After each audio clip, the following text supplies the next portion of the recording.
वहीं यूक्रेन में फंसे दुमका के छात्र अलकामा आदिल सकुशल दुमका पहुंच गए हैं। घर पहुंचने पर परिजनों समेत मोहल्ले वासी खुश हैं। अलकामा आदिल यूक्रेन से रोमानिया के रास्ते नई दिल्ली पहुंची और वहां से फ्लाइट लेकर रांची, जहां रांची उनके पिता डॉक्टर हनीफ खुद एयरपोर्ट पर मौजूद थे। रांची एयरपोर्ट से बाहर आते ही आदिल अपने पिता के गले से लिपट गए। अपने बेटे समेत अन्य छात्रों की सकुशल भारत वापसी पर डॉक्टर हनीफ ने प्रधानमंत्री नरेंद्र मोदी के प्रति आभार प्रकट किया।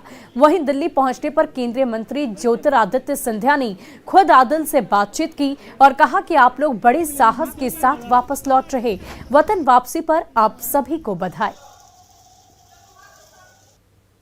यूक्रेन के युद्ध के लड़ाई के बीच में दुमका का छात्र आदिल भी वहाँ फंस चुका था। हालांकि अब वतन वापसी हो गई है। आदिल दुमका पहुँच चुके हमारे साथ, वो मौजूद हैं, उनके परिजन भी मौजूद हैं, उनसे बात करते हैं। ये बताइए आदिल, आप दुमका आ गए हैं, सबसे पहले कैसा लग रहा है? बहुत अच्छा लग रहा है, बहुत खुशी हो रही है। किस तरह का माहौल था वहाँ पर? माहौल बहुत ही ख़राब था वहाँ पर, जैसे कि आप लोग देखते होंगे समाचारों वगैरह में, काफ़ी डरावना माहौल। आने के बाद किस तरह का यहाँ पर स्वागत किया गया? यहाँ केंद्रीय मंत्री हम लोग का स्वागत किया गया। वहाँ भी केंद्रीय मंत्री आए हुए थे, उन्होंने हमारी हौसला अफजाई की, अच्छे बातें बोले। आपसे केंद्रीय मंत्री ने बात की? हाँ, केंद्रीय मंत्री। क्या कुछ उन्होंने बताया, क्या कुछ कहा उन्होंने बोला कि आप लोग इतनी छोटी उम्र से इतना स्ट्रगल किए, आप लोग इस मतलब परिस्थिति को झेले, तो आप लोग का लाइफ से हम लोग को बहुत कुछ सीखने को मिला। बातें बोले।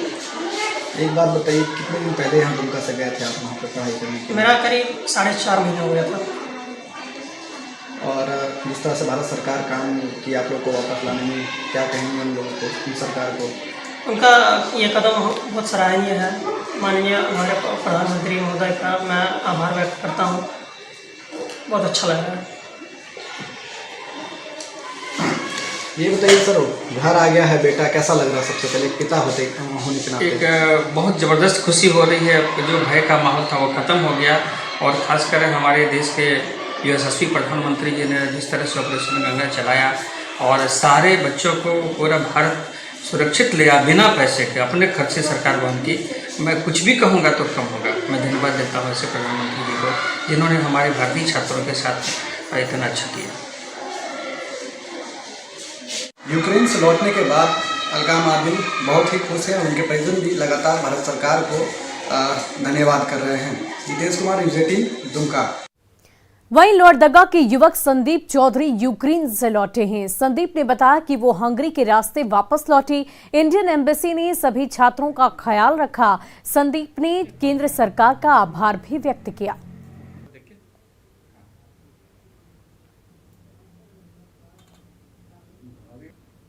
सरकार का हमको सहयोग ये मिल पाया कि हमें एम्बेसी हर एक टाइम टू टाइम हमें अपडेट दे रही थी कि हमें क्या करना चाहिए, कैसे सेफ रहना चाहिए, कैसे क्या करना चाहिए। और हंगरी बॉर्डर के पास हम जब हंगरी कंट्री में एंट्री हुए तो उसके बाद हमें जहाँ हंगरी एम्बेसी, जो इंडियन एम्बेसी थी वहाँ हंगरी में, वो लोग बहुत हेल्प किए। हमें रूम अलॉट करवाया और उसको एक दिन बाद अलॉट करवाने के बाद हमें फ्लाइट करवाई गई और उसके बाद दिल्ली फ्री ऑफ कॉस्ट पहुंचाई गई।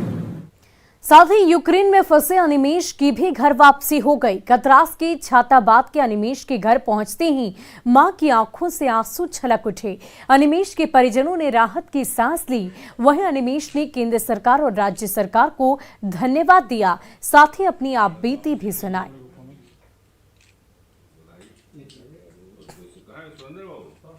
और धन्यवाद करेंगे कि गवर्नमेंट ने उपलब्ध कराया फ्लाइट हमें, हम यहाँ पे बहुत आ गए हैं। बस यही दरख्वास्त रहेगी, और कि हमारे जो भी भाई बहन हैं वहाँ पे और फंसे हुए हैं उनको भी जल्द से जल्द निकाला जाए, क्योंकि वहाँ पे स्थिति बहुत ज़्यादा ख़राब है। आज ही सुबह एक कीव में छात्र, उसको भी 3 गोली लग गई है, वो अभी कीव के हॉस्पिटल में ही भर्ती है।